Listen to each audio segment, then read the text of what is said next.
What's up, YouTube? It's your boy Ruureacts back with another reaction, man. Roll to 1K subscribers. Let me get my sub count up there. Hold up. Boom. There we go. Roll to 1K subscribers, man. Like and subscribe to the channel, man. Follow my Instagram at Ruureacts. I post clips on there. But today we got the dark truth behind Lord Jeff's first murders, man.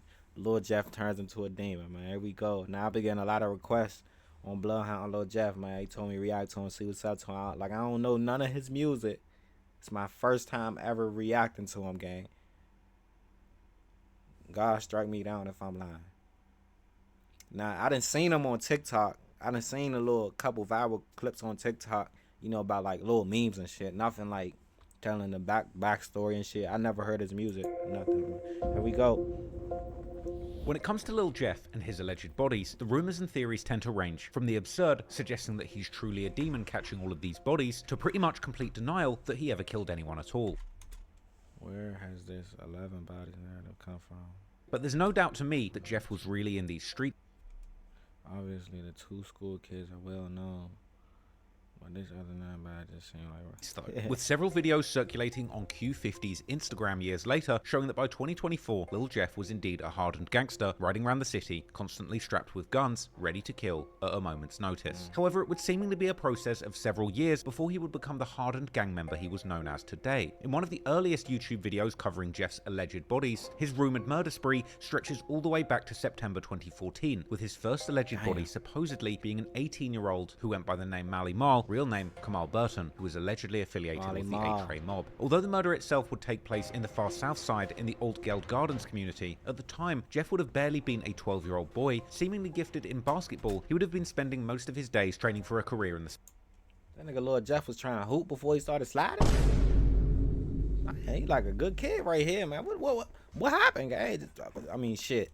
He grew up in Chicago, gang, so I know what happened, gang. Just growing up in Chicago, being around the shit, I know what happened. Gang. Also, according to a CPD spokesperson, Mal was approached by two men who then opened fire. The idea of a scrawny 12-year-old Jeff being mistaken for a grown man in this case sounding pretty unlikely. But for further context, even Jeff's own brother Boogie would have still only been 16 years old at the time of Mal's murder, albeit he would arguably always look older than his age. In more time, we'll likely learn much more about Jeff and his younger years Bro, as like things come out. When it comes to his deeds in the streets, it's likely much more sensible to take his own account of his childhood seriously. As he would recount in his DJU interview, Jeff would allegedly truly get in the streets quite late in his life, around 2020, this being his last year in high school and graduation. So around what age did you jump off the porch and start hanging out in the streets? I'm gonna say when I came outside for real, I was like 18 type.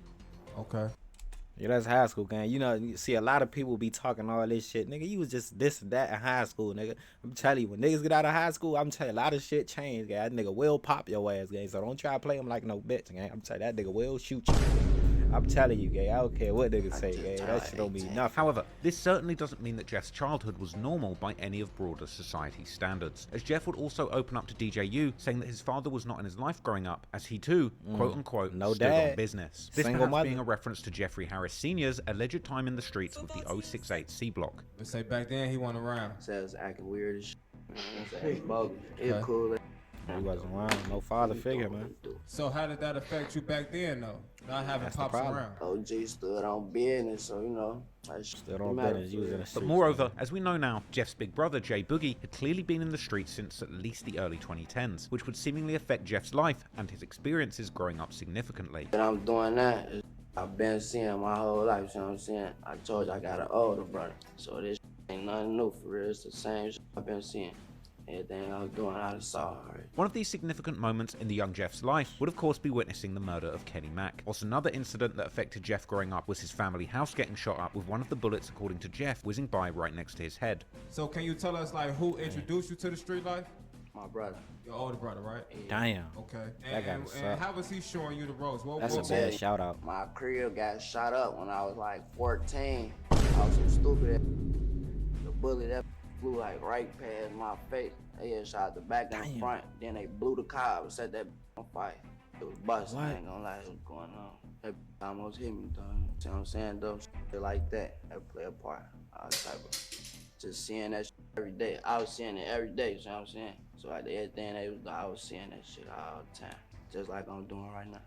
It's just I'm a part of it. And They that's shot his what- house up. Now, at it's important to 14. remember that while Jeff would seemingly appear in Who the was drill bro on scene the right? almost out of I nowhere, heard- he was I always seen the him. He product of looked his real environment, familiar. and that environment being I one of think the he a most rapper, dangerous in too. the whole of Chicago during the Then that's, 2010s and beyond. Q50, When it comes to I Jeff's think. time in the streets after 2020, when he supposedly got involved with the Bloodhounds heavy through his brother, there's still no shortage of alleged victims that are commonly or less commonly attributed to his supposed double-digit body count, with even the YouTuber who had originally published one of the first supposed body lists of Jeff spinning back with a new video sometime later, this time including only names post-2020. One of the more obscure names on this list of people that Lil Jeff allegedly took the lives of was an alleged member of the crew Hit Squad by the name of Lil Gutter, real name Ronnie L. Squad. Sistruk Jr., who would lose his life in crazy. 2021 around the same time when the young Bloodhounds, such as Vert and Jeff, would allegedly be responsible for the deaths of the A-Tray members Clay and Crew, with Gutter being shot down on the 13th of May 2021, eerily exactly 1 month after the murder of Crew on the 13th of April. Gutter would be caught on the 700 block of 79th Street, this location being a mere 4 minutes walk from the intersection of 79th and Maryland, one of the main spots that Jeff and other Bloodhound members have claimed in their music videos. However, when it comes to any actual proof that Jeff or the Bloodhounds were behind this murder, the evidence seems to be slim to none, with this particular case further muddled by the fact that Hit Squad would have another, much more known member called Gutter too, who would unfortunately also end up losing his life, in this case in 2015, allegedly by the Bloodhound affiliated set MTV 079, whose members have commonly sound dissed like this Bloodhound Gutter pulling over the belt years to too. ass. Another less commonly heard name in this YouTuber's list is an alleged member of the Evans mob called Black, real name Roger Lewis, who was a 33-year-old OG of his block, shot dead in a drive-by whilst driving.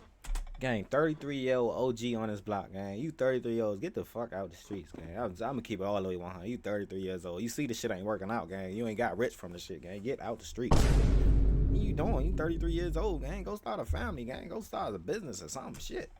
33 years old, gang. In March 2022. The only problem with this theory is that condolences Black's to you, alleged though, killer was in fact charged already the following month in April Damn. 2022 and is now serving his sentence for the murder. Also in 2022, Jeff would end up losing someone seemingly very close to him, a man named Jamarian Loston, better known in the streets as J-Mo, who was allegedly part of the 06679 Alliance. There are some rumors that claim that it was this murder that motivated Jeff to catch his first body as revenge, this victim getting allegedly caught outside of a corner store or gas station, as Jeff and other Bloodhounds have implied in several songs. Later on, there would also be some rumors surfacing online that Jeff was supposedly even carrying out contract killings all the way in Milwaukee, with one Chiracologist dropping a Milwaukee? picture in the comments What the hell? of Jeff hanging out with some alleged local gang members from Milwaukee, with this picture being from a music video of the rappers Ghost, 53206, Super Throwed Fei Fei, Boy, that and nigga hairline K-Rax, sharp as called shit. Plenty Missed Calls, released in July 2023. This outfit actually being the very same one that Jeff is wearing in his music video for the song N-Words B12, released on March 2023. In fact, even now, K-Rax still seemingly has Jeff as his profile picture on Instagram, which he likely changed following Jeff's death. Jeff and the other Bloodhounds would also later make several references to doing contract killings and to Milwaukee, with JB Bin Laden rapping in the song Run But Can't Hide that also That's a nigga, gang. I ain't gonna lie, that nigga look like a dog. That's a nigga? features Lil Jeff, how the Bloodhounds have blood for hire, meaning that they're selling hits too. Whilst Jeff himself would also rap in the song LA Freestyle, how someone tripped and got killed, and how he's in Milwaukee like the NBA team, the Milwaukee Bucks. Q52 would claim in the leaked song BH4L, how people know that he has bodies from state to state, and that he's clapping people in Milwaukee for money. However, while some people on Reddit swear that this is a fact, there seems to be very little actual proof to back up these claims, and it appears that when it comes to the more plausible rumors, these will begin not long after the death of Z-Money in March 2023, with one of the first alleged victims of Jeff following Z-Money's murder being a young man called Lil Pooh, real name Pierre Boozer Jr., who hailed from Jeff's old stomping grounds, being allegedly part of the Flipside set who repped the 93rd Street. However, Pooh was seemingly well affiliated in the East Side, with his brother allegedly being part of the 95 mob located in the Princeton Park neighborhood, while Pooh was also, according to some, allegedly affiliated with none other than Trap City, with him even having niggas be trying to die for something they only own, gang. That shit crazy to me, gang. I ain't gonna lie, I used to think like that too, gang. I used to be banging the shit out where I'm from, gang. These niggas do not love you, gang. I'm telling you, get away from your hood, gang. I'm still here.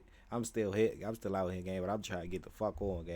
I ain't gonna lie, get away, bro. 6'7" in his Instagram profile name. However, there's very little to be shown about his affiliations on his social media. To the contrary, there's more to be shown about Pooh's connection with the Bloodhounds, although the reason behind these connections could be either affiliation or rivalry. Whatever the case, at the time of his death, Pooh was seemingly living far away from Flipside, Trap City, or Drill City, all the way outside of the borders of Chicago on the 1800 block of 223rd Street in the community of Sauk Village. There, there, on the 9th of April 2023, a few weeks after the death of Z Money, police would respond to reports of shots fired and find an unresponsive Pooh laying on the front lawn of his home with multiple gunshot wounds, and his death would soon be ruled a homicide. Unfortunately, it seems that from the beginning, the police had very little to go on to solve Pooh's murder, and they would end up reaching out to the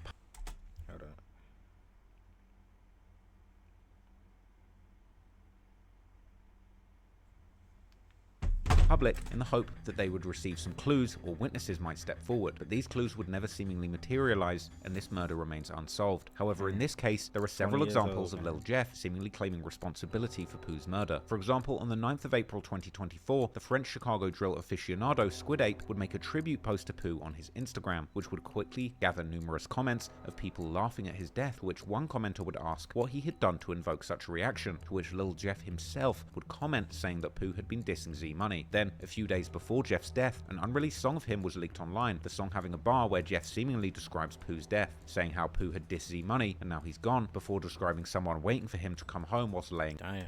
See, that dissing shit get you nowhere, gang. That dissing shit don't bring nothing but trouble, gang. I'm telling you, gang. You diss one nigga, you diss somebody that's not on shit, or boom, he got a cousin from across the road that really stand on business, gang. He ain't playing. He trying to get back for that shit. Boom, he hear you say, yeah, fuck Lil Wooty Whoop. Oh yeah, you don't even know. You don't even know that's his cousin, gang. Boom, pop your ass, broad daylight. You don't even know where the fuck the shit came from. Shit done hit you all. Shit done hit you all in the head, gang. That shit fucked up, gang. Stop all that dissing shit, gang. That shit not cool, gang. In the grass outside his house. This bar seemingly describing exactly what might have taken place before Pooh's murder. On Reddit, one commenter would point out how Jeff had been hanging out with members from Flipside not long before his death, whilst guessing that this is why the song was never officially released at the time. However, on Jeff's posthumous album Stepping in Blood, this song is indeed included with the title In Your Home. But what makes the matter even more confusing is the fact that one of Pooh's good friends from Flipside would seemingly post an earnest tribute to Jeff following his death. And to make matters even more complicated, Jeff by no means wasn't the only one dissing Pooh after his death. Only a few days before the murder of Pooh, a young man would be killed in the community of Park Forest during an altercation at a house party. Park Forest being only a short drive away from Pooh's Sauk Village community. As it would turn out, the killed man was not just anyone, but an actual blood brother of the infamous rapper and Chicago drill, Wooski, originally from the STL that was EBT his brother, set. His brother, who was called dead. Lowski, real name Ladarius Williams, allegedly belonged to a set called E Block, and also apparently was part of a clique called Haddyway, which, much like the Bloodhounds, allegedly consists of members from a few different sets and is named after a boy called Haddy who was killed in 2016. This clique having been in a deadly war with JB Bin Laden.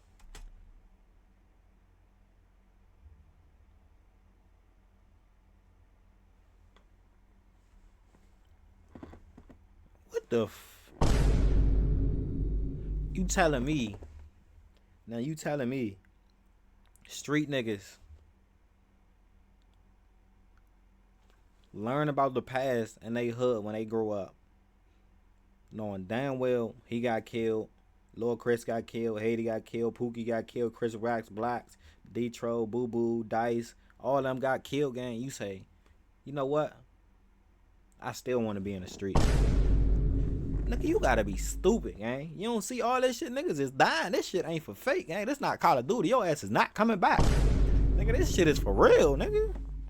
Get out the street. Garden's 400 East set for years, as the rumor would be, Pooh had allegedly had something to do with Lowski's death, and following Pooh's death, the members of the Haddyway would also seemingly claim to have been behind his murder. Meanwhile, following Jeff's death, Pooh's brother would rejoice on social media, laughing at how everyone who had dissed his brother had ended up getting shot themselves. However, who all these people were besides Jeff was not entirely clear, as it seems that Pooh was a known menace on the east side, as a rapper affiliated with the Mixed Mob set called Lou Glocks would say in his tribute to Pooh. This being yet another example that Pooh seemingly had both many affiliations, but also many enemies on the east side. But then, coming into the summer of 2023, Jeff would allegedly catch someone that almost no one would deny being his likely victim. As mentioned earlier, the murder of Z Money would allegedly break down the decade-plus long affiliations between Trap City or Chris World and Drill City, with Jeff and his Bloodhound friends from that point onwards seemingly being consumed by their urge for a get-back for Z Money. In the song 333, which would seemingly first leak or be unofficially put out by Jeff's team some weeks before his death, the track would officially be released on the 14th of July, with a music video that was filmed while Jeff Jeff was still alive. In the song, Jeff raps a bar about the Bloodhounds shooting so much on the Rhodes Avenue that their ops had to shut their trap down. This bar likely referring particularly to the Rhodes Avenue roughly between the 66th and 68th Streets, which is one of the main areas of Trap City or Crisworld. Indeed, looking at sources like Chicago's Spot News, who follow the CPD's police radio traffic, there would be numerous times that gunshots would be reported around that area during the summer and fall of 2023. In fact, in his February 2024 song called Striker, Jeff even specifically implies that they are the reason why Trap City's hood is so often on Spot News. However, the alleged get back for Z Money would surprisingly take place far away from the hood of Trap City. On the 25th of June, at around 8:55 p.m, Trap City member called Leal, real name Jaleel Goins, will be sitting in a parked rideshare car in the Little Italy neighborhood near the University of Illinois Chicago campus. This neighborhood, sometimes now called Little Italy or University Village, is these days a truly upmarket neighborhood that's experienced high levels of gentrification since its inception as the home of many of Chicago's first Italian immigrants, and the demolition of all the large public housing complexes during the 2000s. By all accounts, this is one of the safest neighborhoods in Chicago and one of the last places where one should expect to be a victim of gun violence. Nevertheless, while Leal was sitting in his rideshare car on the 1300 block of West Taylor Street, someone would approach the car on foot and open fire through the rear passenger window, shooting inside the car numerous times before telling me these niggas slid to the suburbs to go catch a body? God, these niggas was not running away. Man. The rideshare driver would immediately take off and drive the seriously wounded Leal to the nearest hospital, which was less than a mile away. But by that time, it would already be too late, and Leal would be pronounced dead upon arriving at the hospital. The local ABC 7 News would be at the scene later that night and the next morning, interviewing the locals who had witnessed the shooting, with one of them explaining how the police may have counted 8 shots on the car window, but she claimed to have heard more than 20. This perhaps said something about the type of gun that was used in the shooting. Well, as you know, these are very busy sidewalks. Here in Little Italy, you often have people walking to restaurants, bars, and stores. And last night was no different. Unfortunately, a young man lost his life, and a young man who is very well connected to an organization that many people in Chicago and across the country are familiar with, Project Hood. This evening, a statement from the founder about condolences and their recommitment to the work they do. Chicago police investigating a fatal shooting yesterday evening. 19-year-old Jaleel Goins was pronounced dead at Rush University Medical Center, but police and nearby residents tell us the incident began in the 1300 block of West Taylor Street, where Goins was a passenger in a rideshare and was shot, and the rideshare driver drove Goins to the hospital. Gang. If you know you into it, gang, did I just lose a subscriber, gang? What the This is what I gotta deal with, gang. This is what people want to unsubscribe to me, hating on my success, gang. Don't want to see me winning, gang. It's cool, gang. Watch this, gang. Watch this, gang. But bro was driving in an Uber, gang, knowing you beefing, gang. That shit crazy. I knew it was shots, and like I said, I was in my bedroom, and I kind of ran like on the side of my bedroom, on the other side of the wall, cause you know bullets don't have eyes. I thought that was it. This woman was outside to meet someone. She tells me she was looking down at her phone, then heard the shots. She thought she had been shot, but she had not. I'm down there on the ground crying and shaking and stuff. Pow, pow, pow. They said it was like 8 shots. No, I believe it was more than 20. Pastor Corey Brooks confirms Goins was the son of an employee at Project Hood, releasing a statement saying in part, "Today, we are not just an organization. We are a family mourning the loss of a young life taken far too soon." I'm still processing it because I'm still shaking. Bro, you know what's crazy about this shit, gang? This shit would never been a big ass situation if it was in the hood. That's what the sad part about this shit is, gang. They only care about the suburb part, you know. Because a lot of people dying in the hood, gang. So much black people and black killing blacks and shit. So they don't even, you know. It's scary. That shit crazy. You know, we should be able to walk out our door, walk to get something to eat, walk to get the newspaper. Stuff is happening everywhere, but something definitely needs to be done about the crime. Pastor Brooks tells us that Goins was a son of their executive assistant as well as a brother of their youth manager. In his statement, he went on to say, "This reminds us of the need to stand together against gun violence." As for the investigation, Chicago police tell us at this point, no one in custody, no motive. Following the incident, the rideshare driver too would open up about his traumatic experience, explaining how Leal had likely passed away already during the short drive to the hospital. The rideshare driver whose passenger was shot to death in his car near UIC is opening up about the traumatic experience. 19-year-old Jaleel Goins was shot after getting into Robert Smith's car on Sunday night. Smith says he hit the gas when someone standing outside of the car started shooting. He rushed Goins to the hospital where he was pronounced dead. I was running stop signs and intersections to get away. So at one intersection, I had to stop because there was a car coming through, and then I turned to him and said, "Hey, I'm going to take you to the hospital." And he said, "Okay." Then the next time I stopped, I had to stop at a light because there was 2 cars coming through the intersection, so I couldn't run it immediately. I looked back then, and he wasn't moving anymore. Police have not made any arrests in this shooting. The very next day, on the Damn, 26th that of shit gotta June, be Jeff, traumatic. together with JB and Q50, will drop their remix to Lil Yachty's popular track Coffin, reusing the beat and making their own version of the song with the same name. The song and music video had obviously been made a long time before Lil's death, but the timing of the drop is still pretty interesting given the title of this track, Coffin. And the music video for Coffin begins with Q50 showing an old video of Z Money to the camera as the title of the song is placed on top of it, and the video ends with Q50 making a Z hand sign to the camera, showing that the death of Z Money was certainly playing a major role in their lives at this point. While in the lyrics, Lil Jeff largely continues his usual antics, talking about toting switches and Dracos and killing his ops with face shots, as well as saying how their ops are sneak dissing and throwing subliminals, before ending his verse by saying how he might rob a rapper next while showing 2 bust-down watches fully flooded with diamonds on his arm. The implication seemingly being that Jeff was already deep in his habit of robbing people of their watches at this point, with him even rapping that he might rob a rapper that just signed a record deal. And for the record, these watches are serious licks. These aren't vintage Datejusters we're talking about. The 2 watches being shown off in this video are serious pieces. One is an iced out Rolex Day-Date, which would be worth at least $33,000 if real, and the other appears to be a fully iced out Audemars Piguet Royal Oak chronograph with Arabic numerals. Now, I'm not saying that this watch is definitely fake, but I did do a lot of digging and I couldn't find a single listing for an AP in 2-tone with the same dial layout and the Arabic numerals like the one Jeff's wearing in this video. Like, you know I couldn't find one at all. It doesn't exist. But I did find very similar configurations to the watch that Jeff's wearing, going for around $50,000 to $70,000. Perhaps it's an AP that's been customized, or perhaps it's fake, as I did find a very similar looking fake one for less than $600. But anyway, after dropping the song Coffin, Jeff would take a few months long hiatus from dropping new music, but he would still remain active on social media. During one Instagram live from this period that's still available online, Jeff describes how they are the reason their ops are dead or in a wheelchair, before Q50 notices someone who appears to be from Trap City commenting on the live how Jeff and Q50 are sharing the same Marnie mask, to which Q50 reacts by beginning to clap his hands, while putting on a smile that can only be described as devious, giving Jeff a run for his money for the #1 Joker of Chirac.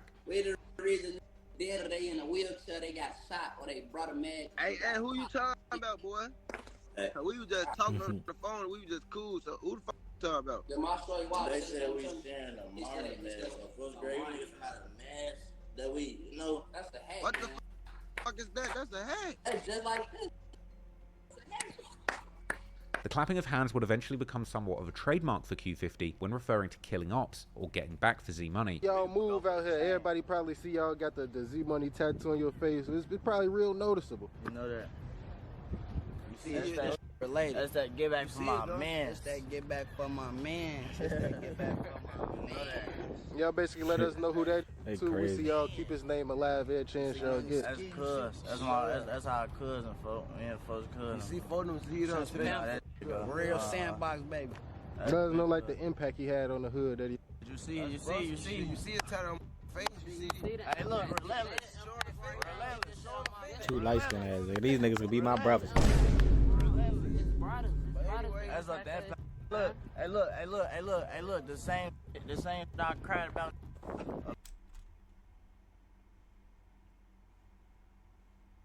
Nigga, do I look like Q50 gang? What the? Hold up, gang. This nigga my brother? Anyway, more Trap City members would soon enter the chat, aiming their disses particularly at Q50, saying how he just came outside in 2020, and pointing out that he has Z Money tatted on his face but hasn't even known him for over 5 years, as well as saying that he used to be just a gamer, to which Q50 would once again respond simply by clapping at the camera. Hey, why do niggas talk about niggas running? Oh, ain't no ever have you running, folks. Hey, look though, folks. They got no money on Ruureacts, man. Hey, hold on. Even if folks came outside yesterday, guess what? What they say? I can't see no. A lot of niggas ain't even gonna bounce. Alright, the comments. They said Quill just came outside, got that man on my dick, on my L's. Come on now. On first grade, I've been just. Hey, L's, yo, just start doing. This back and forth would only intensify, with Vert now addressing Trap City explicitly, while Q50 would reminisce about the times that he allegedly made Trap City members run, before the discussion would eventually turn to Lil, with Jeff saying how he can't even smoke with you if you don't smoke Lil. I wasn't even talking about them because they had some goofy to me now, because I wasn't even talking about them.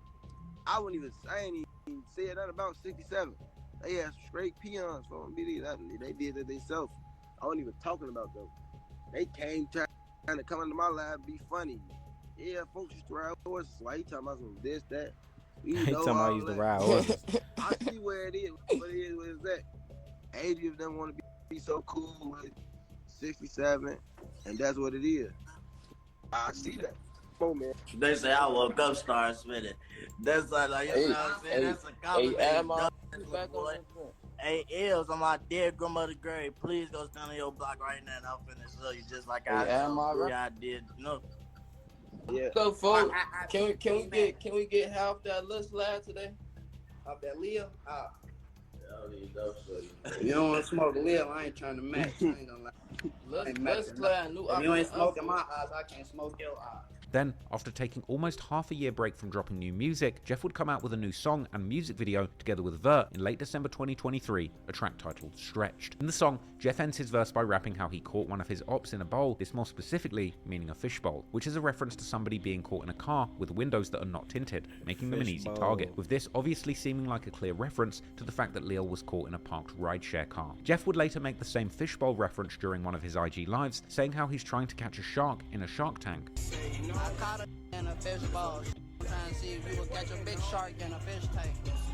And a few months later, in March 2024, the Trap City and Lil dissing would continue as Jeff and Vert released a song and music video titled FTO, a common abbreviation for F the Ops. And on the song, Vert first raps how his old friends have become his ops now, before Jeff comes in, starting his verse with a wild opening line, saying that he left 7 people dead in his city, and this time dissing Lil by name, saying how he's not giving any passes and anyone lacking is getting smoked, before saying how they're smoking on a Lil pack. Later that same month, Jeff and JB Bin Laden would release their song and music video titled Run But Can't Hide, where Jeff raps just like Vert in the previous song that he's now beefing with guys that he used to be so close with and that they used to sleep in the same bed. This would be almost word for word the same thing that Jeff's mother would allegedly tell him in a text message, where she appeared to praise him for the murders he was doing in the streets and appearing to be...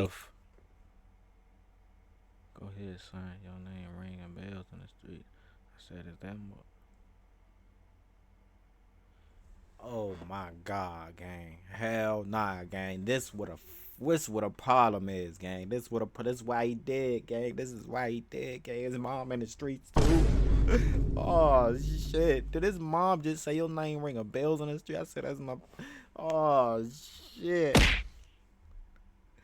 Mom, come on, gang. Mom. Ladies and gentlemen, we got him. Mom, you. Oh my God, I don't even know. I don't even got no fucking words for you, Mom. What the? This was wrong with the black community, man. He ain't had no father growing up, and the mom want to be a gangster, gang. His mom want to be a gangster, gang. This the motherfucker. I love it. Sliding on the. Oh my God, Mom, you need. I can't even say no. I'ma just pray for you, mother. I'ma just pray for you, mother. Then when something happen to Lord Jeff, you can't sit right there and play victim like, oh my God, my son was this and that. My son, I don't want to hear it.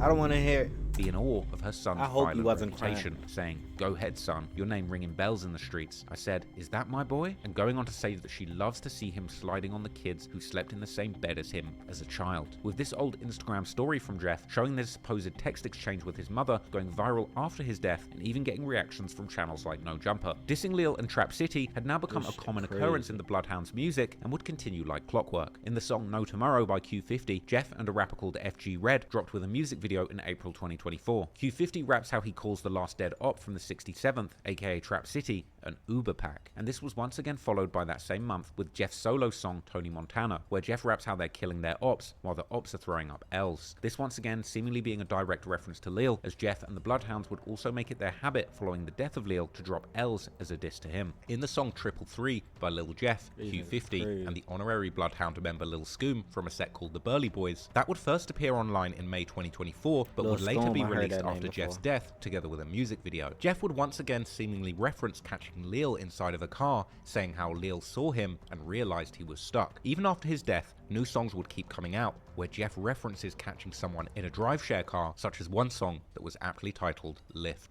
that seemingly leaked shortly after his death, where Jeff raps how he makes his ops disappear like magic and that somebody shouldn't have been driving in that lift. Jeff himself would also acknowledge that he was dissing Lil in almost every song on his posthumous album, Stepping in Blood, on the song In Your Home. There's also some rumors that Q50 had in fact gotten shot in the leg not long before the murder of Lil, possibly by Trap City, with Jeff and Q50 sometimes seemingly referencing this in their songs. Meanwhile, Trap City members were mourning their loss, with even respected older members like OTF Black and Trap City Rob changing their Facebook profile pictures to pictures of Lil soon after his death. However, the death of Lil would also hit very close to home for even Jeff himself, due to his father being from the area that's now part of Trap City, and following his passing, many people who were seemingly close to Jeff's father would post their tributes to Lil. The rapper Tero, who used to be close with Vert before the beef between Drill City and Trap City, would also make a tribute to Lil in late 2023, saying how he wished he could get him back, to which Jeff would troll Tero by liking the post with an emoji that's hugging a heart. No wonder then that the very next day, Tero would repost another picture of him with Lil, this time with a message implying that the next year, the Bloodhounds were going to go extinct. This post now seemingly eerily prophetic, giving what would indeed take place in 2024. But before 2023 would come to a close, 2 other people would lose their lives under mysterious circumstances, with these 2 becoming the latest victims of Lil Jeff, according to online rumors. In the early morning hours of November the 1st, 2023, a man and a woman were inside a parked car on the 8300 block of South Dorchester Avenue, which is in Mix Mob's hood. These 2 were known in the streets as Lil Deuce, real name Donardo Buford, allegedly from a set called Foster Park, located in the Auburn Gresham neighborhood, located in the far south side. And he was with an infamous female gangster known as D Money, real name Desiree McGee, who is allegedly affiliated with numerous sets, including the infamous Woodlawn sets like STL EBT, Jaro City, and Taekwondo, with numerous sets. Female gangster known as D Money, real name Desiree McGee, who is allegedly affiliated with numerous sets, including the infamous Woodlawn sets like STL EBT, Jaro City, and Taekwondo World, as well as the E-Block Hardaway set from the east side that Wooski's brother Lowski was part of. While the 2 were sitting in the vehicle, the car was reportedly approached by 2 suspects who would open fire on D Money and Lil Deuce, shooting D Money once whilst hitting Deuce multiple times in the chest, with both of them being transported to the University of Chicago Medical Center, where they would unfortunately both be pronounced dead. We're told it was around 12:39 Wednesday morning when a 19-year-old man and a 25-year-old woman were sitting inside of a parked vehicle. Police are saying the 2 suspects fired shots hitting the 19-year-old man multiple times in his chest. The 25-year-old woman was shot once in her torso. Both were taken to UFC emergency room where they were pronounced dead. As of right now, no one is in custody, but Area 3 detectives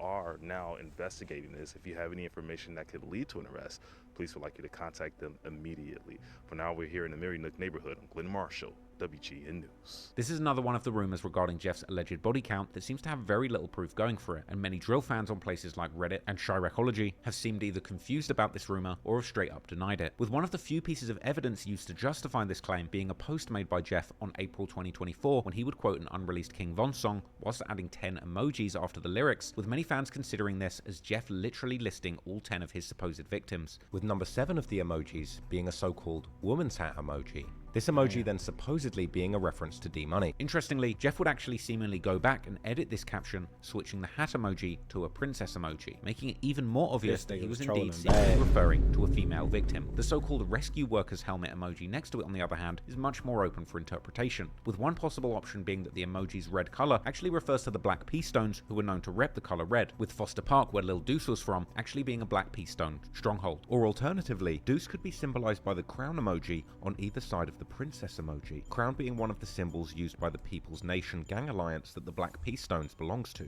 In fact, in a tribute video for Lil Deuce posted on his Instagram story after his death, his family can be seen putting crown decorations on top of a cake for his 20th birthday. Following the death of D Money, Jeff would also boast on social media how the Bloodhounds were killing everyone, including women and kids. Hey, lil' Fredo, what you on, lil' cuz? I still love you, folk, but it's like my little brother feel how he feel, and I'm around, we don't right or wrong or dead wrong, you know that. So it. Oh shit, hey gang, that's where that TikTok, the viral TikTok joint came from, gang. This was his video. Oh shit. But it's like my little brother feel how he feel, and I'm around, we don't right or wrong or dead wrong, you know that. So it is what it is, folks. I wish y'all the best of luck, but we do spank ass, and you know this personally. For real, we really kill kids, bitch. Oh, if it get to that point, it'll make me mad enough, mamas will start getting all type of my shit known, right? My shit really up. Them purse fuck with my head. Face ass, neck ass, back ass. It's also worth noting that D-Money my was God, seemingly that nigga close with tweaking. numerous members of Trap City and would do stuff like promote their music and wish them a happy birthday on their social media. Moreover, some people close to D-Money, such as the rapper Flame, who is also from the SDL, EBT, Jaro City and Taekwon World areas, would seemingly diss Lil Jeff following his death. There was also seemingly some kind of connection between Jeff and Lil Deuce, as the two were actually following each other on Instagram. But while these two victims seem like wild rumors at best, the next two are commonly believed to be the work of Jeff and the other bloodhounds, with these two victims in many ways launching Jeff into the spotlight and helping him rise to become one of the most infamous names in modern Chicago drill, as well as being one of the most ruthless shootings the west side of Chicago had ever seen. Damn, man. So that's the dark truth behind Lil Jeff's first murders, man. This nigga was the devil, gang. He is the devil, gang. I ain't gonna lie, man. That's my first time reacting to him, man. Like and subscribe to the channel, turn the post notifications on, comment on your die. Shout your name in my next video.